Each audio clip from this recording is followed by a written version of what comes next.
Hey, how's it going, everybody? The 12 Days of Christmas movies here at Zoobox just keeps rolling on. Hear those sleigh bells are ringing. We're still here. We're still doing it. Today we're going to be talking about the classic 1989 film, National Lampoon's Christmas Vacation. The film is directed by Jeremiah S. Chechik, written by John Hughes. It stars Chevy Chase, Beverly D'Angelo, Juliette Lewis, Johnny Galecki, John Randolph, Diane Ladd, E.G. Marshall, Doris Roberts, Randy Quaid, Miriam Flynn, and others. The logline plot synopsis is the Griswold family's plans for a big family Christmas predictably turn into a big disaster. Oh yes. Now this is one that you know that a lot of people watch during this time of year. It's a staple. They even played this in the movie theater down the road from my house. I wanted to go. Didn't have a chance though. Because I'd be very curious to see how Christmas Vacation plays with an audience, like a modern audience. Because a lot of times with these kind of retro movies, a lot of younger people go. Me and my wife saw Halloween on Halloween, and it was like parents dragging their teenage kids to Halloween. I mean, not a totally full theater or anything. You know, COVID still going on in some capacity, but there was probably like 50 people there, and it was like split between, it seemed like, parents and then their teenage kids, like, because Halloween was ostensibly canceled this year, looking for something to do, like, oh, let's go see Halloween, that scary ass movie. And yeah, it does not play super well for teenagers that have never seen it before. So I'm curious. I think, Christmas Vacation obviously probably has a little bit of a broader appeal than something like Halloween. And everybody's kind of seen it, or at least knows of it, or knows some scenes from it,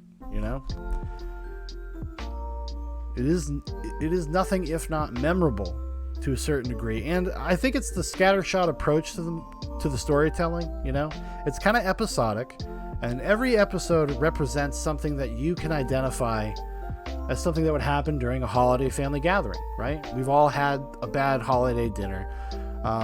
We've all been out trying to buy toys. We've all gone sledding, putting up the Christmas lights, dealing with your neighbors, all kind of stuff like that. So the movie just is constantly changing and building, but it's all kind of Christmas holiday related things that I think most people identify with, which makes it kind of indelible.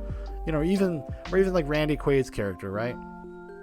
I mean, everybody knows or has an Uncle Eddie in their family, somebody that's kind of just unawares of other people's ways of doing things and is kind of inconsiderate, but you can't really hate him. I mean, you do hate him, you don't want him around, but you can't really be mad at him, anyways. But yeah, so this time I watched it, and I've seen Christmas Vacation a million times. And the weird thing with Christmas Vacation is sometimes I get bored by it. Some years I watch it and I'm just like not into it. And I think some of that is just because I've seen it so many times. I should probably put it on a shelf and just like put it aside for like a couple years, honestly. But this time I watched it, and I kind of had it more on in the background, or I thought I was going to have it more on the background, because I was just like, I just need to watch a Christmas movie. For these 12 days of Christmas. I've seen this movie a million times, but, I'll watch it so it can kind of spark the old brain there. Maybe make me think of specific things to talk about when I talk about the movie. And I ended up just kind of like ignoring what I was doing, and I just kind of sat down and pretty much watched almost the whole movie from start to finish. I was really taken with it this time, and really taken with the performances. I mean, Chevy Chase, I don't know if it's not exactly a huge... This would not be like some huge controversial thing to say. He's very funny in the movie, and he nails the character of Clark, as he does in all of the National Lampoon Vacation movies. Like, even the bad ones, even Vegas Vacation, like, he's still good, He kind of captures this kind of this in-between between like a Leave It to Beaver type dad, or My Three Sons, and then kind of a modern aesthetic, a modern guy, a modern affectation. He's like you get to see the dark, seedy underbelly of like even the most clean cut dudes, because he's such like a hornball, and that's the theme in all of the movies. Always get distracted by women's breasts, and always having to futter around, trying to explain himself, even though he makes himself look like a huge perv. Oh, such a beautiful Christmas sentiment. But everybody's good, I think. The whole cast is good in Christmas Vacation, especially, right? I mean, all of the people, the entire cast, from Beverly D'Angelo to the kids, Juliette Lewis, Jonathan Galecki, even like Doris Roberts and Diane Ladd, the people that play the extended family. I mean, they are so good. One of the funniest scenes in the movie is when all the extended family comes in, the night before Christmas Eve or the night before Christmas. The day before Christmas Eve. And they're all like, as soon as they get in the door, they just all start talking about all their weird ailments and all their problems and all this stuff. And like, which is the most honest kind of distillation of what it actually is like to hang out with your extended family. Because you don't see each other either for a year, a couple years, and everybody, gets together. And it's almost like this weird looking for sympathy pissing contest that happens amongst families. Everybody starts talking about their problems, like, oh yeah, I hear you, buddy. My leg I got a bum leg too. My knees, oh God. I got this boil on my ass. What do you think? Oh, it's killing me. But I think the movie really captures that kind of stuff very well. And it also captures kind of the sentiment of the season. So it does successfully operate as a real Christmas movie. It's not a send-up of Christmas movies per se. It's not like a spoof or a satire.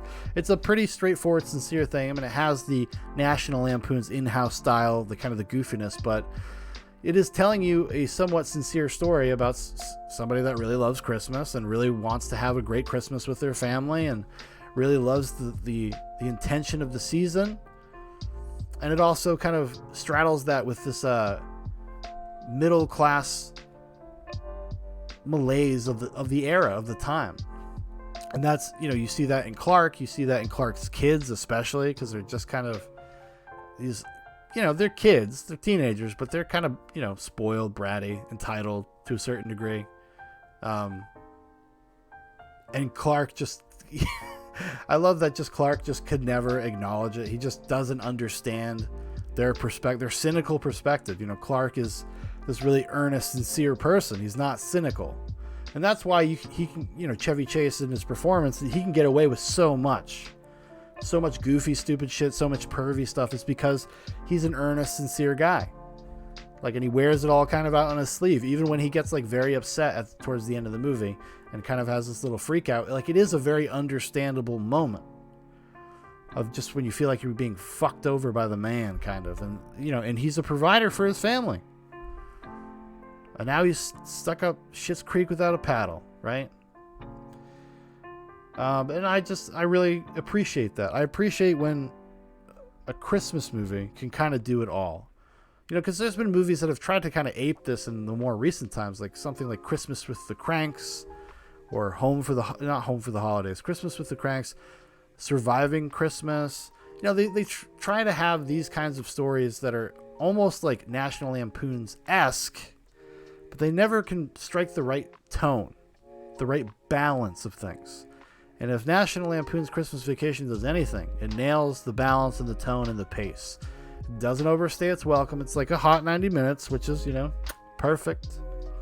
The perfect length. Well, at least for comedies, especially comedies. There's always exceptions to the rule. I mean, come on, I love The Irishman. It's like a 4-hour movie.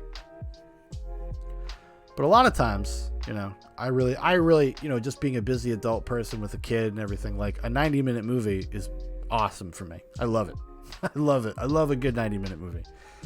And, and it delivers on all those things and in a way that the people that are filmmakers and storytellers that have come after this film, obviously inspired by it, just never seem to quite be able to get a handle on the tone, mixing kind of the cynicism with the sentimentality and the kind of earnestness with the spirit without being mean-spirited or trying to undercut it.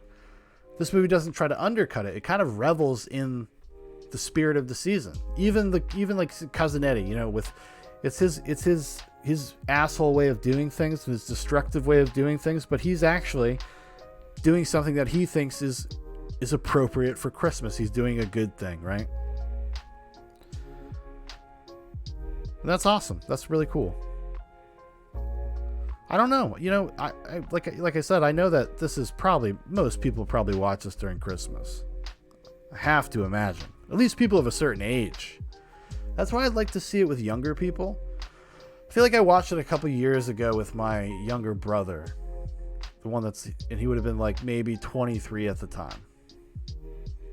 And he just didn't really respond to it. Like, the room was kind of quiet. When you watch a comedy, sometimes like the vibe of the room will affect your viewing of the movie. So if people aren't kind of engaging with it or laughing, it kind of sucks the fun out of the movie for you as well. I feel like that happened. He's like, no, it was kind of boring. I was like, interesting. I think, because if you wanted to criticize it, it is like that episodic nature of the film. And they are caricatures, all of the characters. They're archetypes. They're not people that you really like kind of sincerely invest in. I think it does more to get you on Clark's side than it does to get you on anybody else's side. So like, he's kind of your through line for the movie, and everybody else is kind of just reacting to all the things that Clark wants to do. So if there's a criticism, you could maybe plant that at his feet and say, well, things could have been a little bit more developed or whatever. But at the end of the day, it's a fucking Christmas comedy movie. Like, you're not going to have the most deep, well-rounded characters, and it might not even be appropriate to do so. Not to say that you couldn't do it, but I think it's okay if it doesn't necessarily nail it in that way, It was a good Christmas movie, everybody. I enjoyed it. It's especially, I think, the older I get too, like, just like, being married for a while and having a kid and dealing with extended family and immediate family. So a lot of these things kind of probably resonate more now than they did when I was like in my early 20s. Like, I really loved it when I was a kid.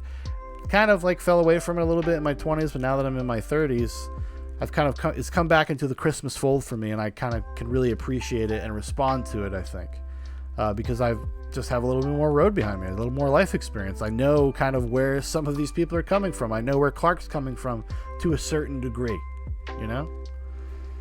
So yeah, go watch Christmas Vacation if you haven't already. Come on, it's Christmas time. So I'm surprised it's not a law, Jeez, thanks a lot, Obama. Thanks a lot, Trump.